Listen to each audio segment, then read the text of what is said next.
भजन करो मस्त जवानी, बुढ़ापा किसने देखा।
राधे करो मस्त जवानी, बुढ़ापा किसने देखा है।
भजन लूले हो जाओगे, दान कर न पाओगे।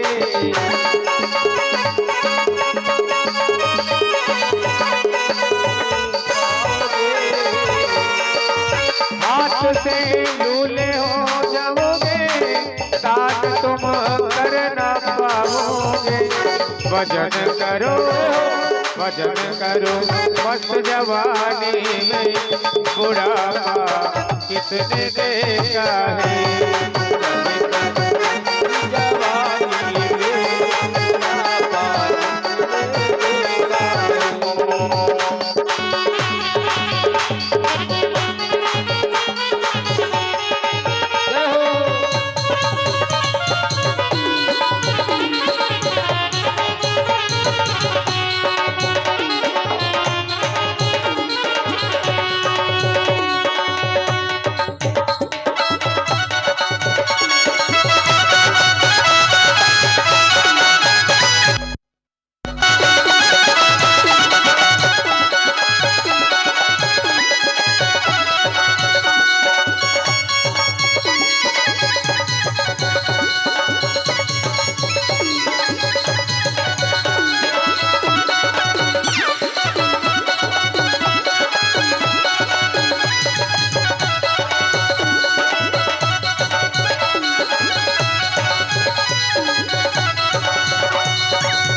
तीरथ कर न पाओगे।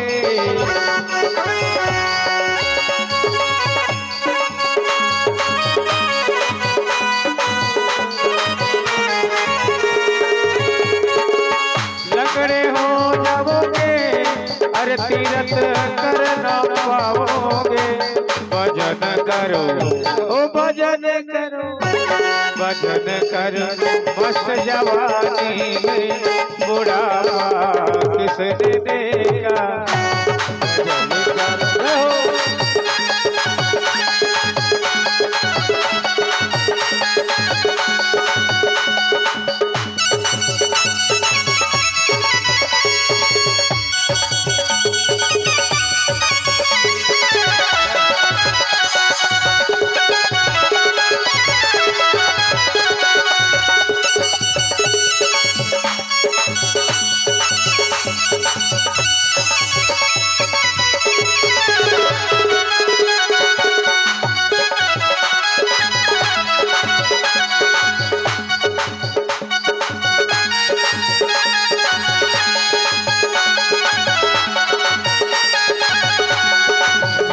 करो मस्त जवानी में बुढ़ापा किसने देगा है। बुढ़ापा किसने देगा है।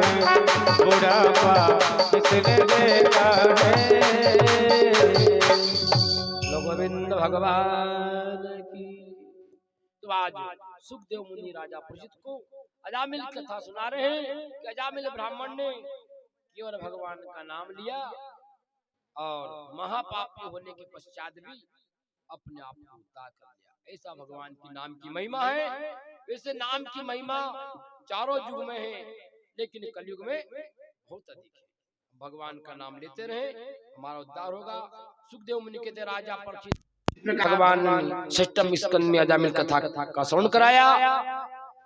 राजा परीक्षित कहते प्रभु भगवान नरसिंह ने अवतार क्यों लिया और भगवान ने भक्त प्रहलाद को कैसे बचाया, ये कथा हमको सुनाइए।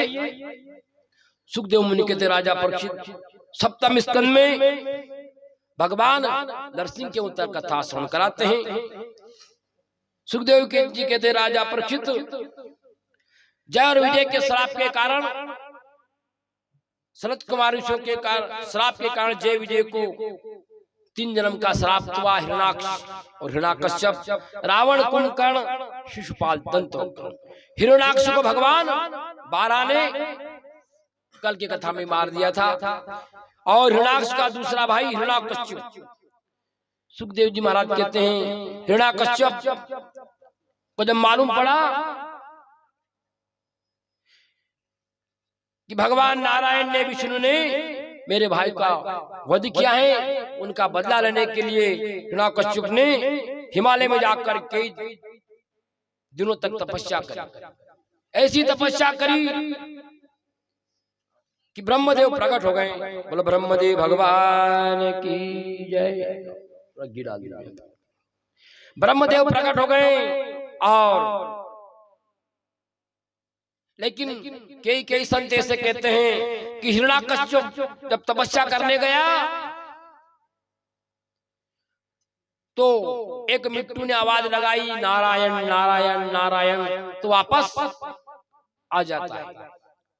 घर गया और उसकी पत्नी कयादू, क्योंकि संत कहते हैं कि कयादू ने कहा प्राणनाथ आप तपस्या करने गए थे, वापस क्यों आ गए? महाराज आप वापस क्यों आ गए? हिरणाकश्यप ने कहा कि प्रिय जब मैं तपस्या करने गया, एक मिट्टू जो जोर से आवाज लगाता है नारायण नारायण, अर्थात नारायण तो मेरा दुश्मन है। बंधु संत कहते हैं जब हिरणाकश्यप तपस्या करने गया था तो नारद जी ने हिरणाकश्यप की पत्नी को अपने आश्रम में ले गए और जब वह गर्भावस्था में थी तो वह सत्संग सुनाया, भगवान का भजन कीर्तन आदि करवाया, तो उनके गर्भ से भक्त का प्रागट्य होगा। तो आज कयादू ने अपने पति से कहा आप वापस क्यों आ गए? कि जैसे ही मैं तपस्या करने गया और एक मिट्टू आता है, वो चिल्लाता है, आवाज करता है पक्षी नारायण नारायण नारायण। तो संत कहते हैं, किसी संत ने कहा था कि तुम्हारे पति के मुख से 108 बार नारायण नारायण निकल जाए तो उनका उद्धार हो जाएगा। तो कयाधु ने कहा अच्छी बात है। अब कयाधु ने विचार किया कि मेरे पति देव यूं तो नारायण का नाम नहीं लेंगे। फिर दूसरी बार फिर पूछ लिया कि प्राणनाथ आप जंगल में गए थे तपस्या करने के लिए, तो क्या हुआ? अरे कुछ नहीं हुआ, जैसे तपस्या करने बैठा नारायण नारायण नारायण। अब तो कयाधु बड़ी खुश हो गई कि अब मेरे पति देव ने थोड़ा नाम ले लिया है। फिर थोड़ी देर हुई, फिर पत्नी ने पूछ लिया कि आप तपस्या करने गए थे, फिर क्या हुआ? कि जैसे मैंने तपस्या प्रारंभ करी और एक पक्षी आया और मेरे दुश्मन का नाम लेने लगा, नारायण नारायण नारायण नारायण। इस प्रकार संत कहते हैं कि हिरण्यकश्यप ने 108 बार भगवान का नाम ले लिया। क्योंकि बंधुओं संत कहते हैं कि पत्नियां माताएं पति को तार भी सकती है और उद्धार भी कर सकती है। तो आज कयाधु ने भगवान का नाम लिवाया, फिर तपस्या करने गया।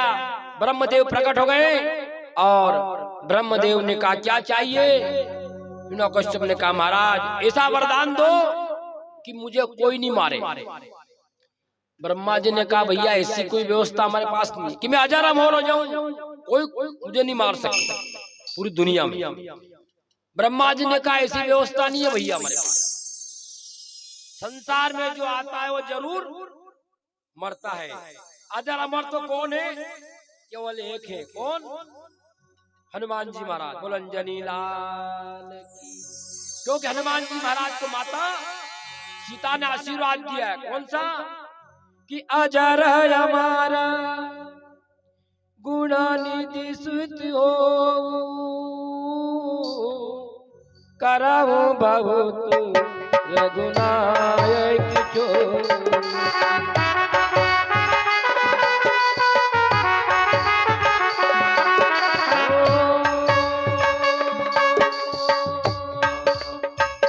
अजर है हमारा गुणानिधि सुत हो, करहु बहुत रघुनायक जो।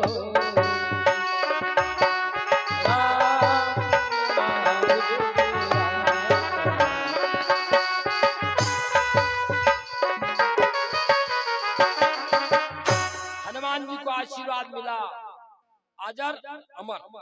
और कौन सा आशीर्वाद? कभी बुढ़ापा नहीं आएगा। अपन कई बार हनुमान जी के मंदिर में जावा है ढोकरा, हनुमान जी को ढोका ओकरा नहीं कहना, क्योंकि हनुमान जी को आशीर्वाद है कभी बूढ़े नहीं हुए। बोलो अंजनी लाल की जय। क्योंकि माँ का आशीर्वाद है, जरा कुछ भी नहीं आएगा। और ऐसे हनुमान जी महाराज हमारे, तो जिनको हनुमान जी का भरोसा है उसका कोई कुछ नहीं कर सकता है। हम क्या करते हैं? कर्म करते हैं और फल की आशा पहले रखते हैं। लेकिन संत कहते हैं कि कर्म करो, फल की आशा मत करो। बुलंजनी लाल की जय। एक बार एक व्यक्ति भगवान जी का भक्त था। सावन महीने उसने रामायण बैठाई। आज के जमाने में तो बड़ा बड़ा मंदिर हो गया। पहले का जमाने में हनुमान जी का मंदिर गांव का बाहर रहता, छोटी सी मंदिर रहती थी। तो एक बेचारे पंडित जी ने सावन महीना में हनुमान जी का रामायण बैठा दी और 29 दिन हो गया। पहला सावन का महीना में 30 दिन में रामायण पूरी होती थी। अब आप रामायण जी देखे, मोबाइल देखे, अब रामायण जी कौन पढ़े? पहले हर सावन महीने हर गांव में रामायण बैठती थी, हर घर बैठती थी। तो पंडित जी ने रामायण बैठाई हनुमान जी के मंदिर में। कोई सुनने भी नहीं आए, दक्षिणा तो अभी जाओ बाहर में, और सुनवा भी नहीं आए। एक सेठ जी आते हैं, उस गांव में 2-4 सेठ भी रहते हैं, छोटे मोटे गांव में। 4 आना 8 आना भगवान के सामने चढ़ा दिया। और 29 दिन में जब रामायण प्रारंभ हुई तो वहां पर एक आवाज आई। कैसी आवाज आई? सेठ जी दर्शन करने गए और अंदर से आवाज आई कि राम जी हनुमान जी आपस में बात कर रहा कि हनुमान, इस पंडित ने 29 दिन रामायण करी, इसकी भेंट की व्यवस्था क्या होगी? तो हनुमान जी ने कि 1000 रुपया की व्यवस्था कर देंगे। अब ये बात सुन ली सेठ जी ने कि कब कर देंगे कि कल कर देंगे। तो सेठ ने सोची कि कल पंडित जी को 1000 मिलेगा। तो सेठ हर काम में मुनाफा चाहते हैं बढ़िया। कोई भी काम हो में यदि मुनाफा नहीं होनी तो वो धंधो नहीं करे। भले जलेबी के फेंक दे पर होके सही 60 भाव में बेचे नहीं तर फिर में कोई की नहीं दे। बोलो गोविंद भगवान की। तो सेठ जी ने विचार किया कि ब्राह्मण देवता को कल 1000 रुपया मिलेगा। आप तो वह बनिया गया ब्राह्मण देवता के पास, हे ब्राह्मण देवता जय सिया राम जय सिया राम। अरे महाराज जी आपने रामायण जी बैठे ही 1 महीना की कोई सुनवा भी नहीं आया, दक्षिणा भी नहीं देना आया। तो उन्होंने किया हमारे कहीं काम हनुमान जी से काम उनको सुना जाए, अभी सब व्यवस्था करेगा। ये काम करो मैं आपको 500 रुपया दक्षिणा करता हूँ, क्या हो कर देना, अच्छी बात। पर एक शर्त है कि कौन सी शर्त कि काल मंदिर में जत्री बेटा आगे नहीं वो हमारी। पंडित जी ने सोची आज तक कोई ने चारना नहीं चढ़ाया, काल कौन चढ़ाएगा। तो उन्होंने कहा कोई बात नहीं, आप चले जाना मंदिर में। दूसरे दिन पंडित जी मंदिर में गए, सेठ जी मंदिर में गया और उन्हें सोचा कि भगवान तो 1000 रुपया लेके आएगा, क्योंकि 500 रुपया तो पंडित जी के दिया है। अब क्या करें, आवा मातो को हनुमान जी आ रहे कहीं। उन्होंने सोची मनक तो मनक का देवता भी झूठ बोलने लग गया, भगवान को भला बुरा कहने लगा। तो उसका एक हाथ दीवार से चिपक गया। घंटों गान बाद सेठानी आई, क्या हुआ क्या हुआ। फिर एक आवाज और आई कि 500 रुपया और पंडित जी को दियाओ, तुम्हारा हाथ खुल जाएगा। बोलो गोविंद भगवान की। तो कहने का मतलब है कि हम कर्म करेंगे तो फल भगवान प्राप्त करेंगे। आइए एक बार हनुमान जी का स्मरण करें और कथा आगे बढ़ेगी। बुलंजनी लाल की कंचन काज का।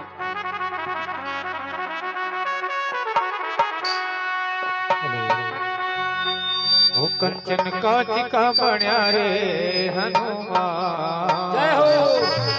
जिनको हनुमान जी के अरे चांदी करना है बन गई चोट माता। जय हो।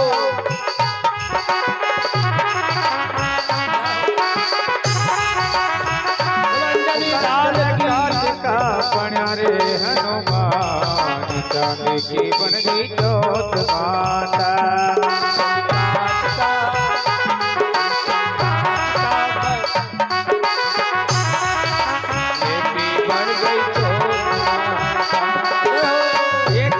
माता रे मारी चोट माता।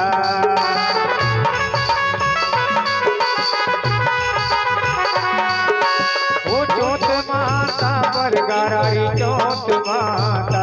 कंचन कांच का ये कंचन कांच का, कंचन कांच का बण्या रे हनुमान, सोना की बन गई चोट माता।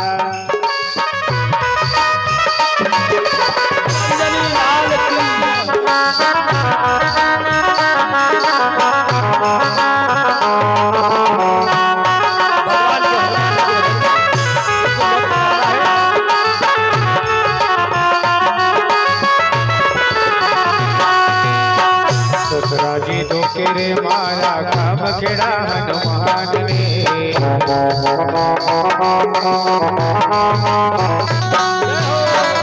दूसरा जी दो केरे मारा काम खेड़ा हनुमान ने।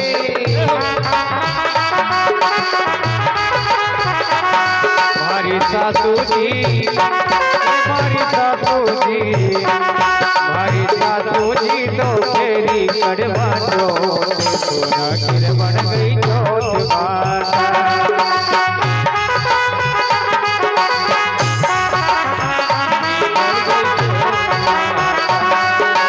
ये चोट माता रे मारी चोट माता।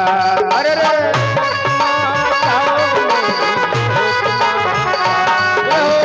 काज का बण्या रे हनुमान, सोना किर बन गई चोट माता।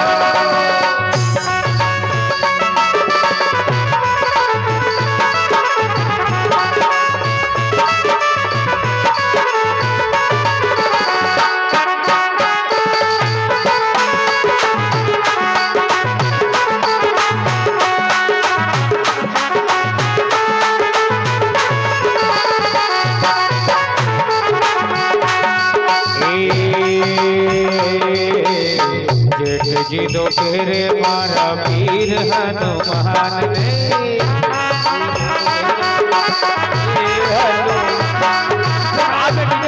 गीतों के मारा वीर हनुमान ने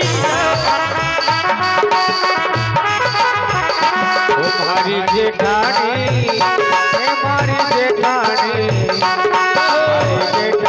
तो तेरे कड़वा चोट सोना गिर बन गई चोट बुलंदरी लाल की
तो तेरे मारा काला कर हनुमान ने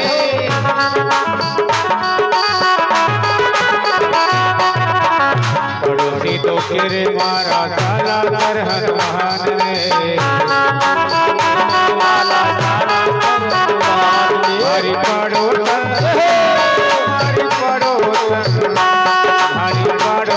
तो तेरे कड़वा चोट तो गिर बन गई चोट माता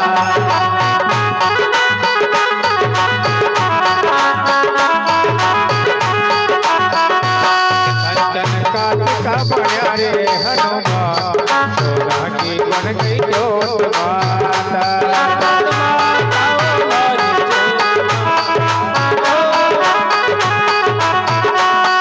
सोना की बन गई चोट माता सोना की बन गई चोट माता बना रे हनुमान सोना की बन गई चोट माता सोना की बन गई चोट माता सोना की बन गई चोट माता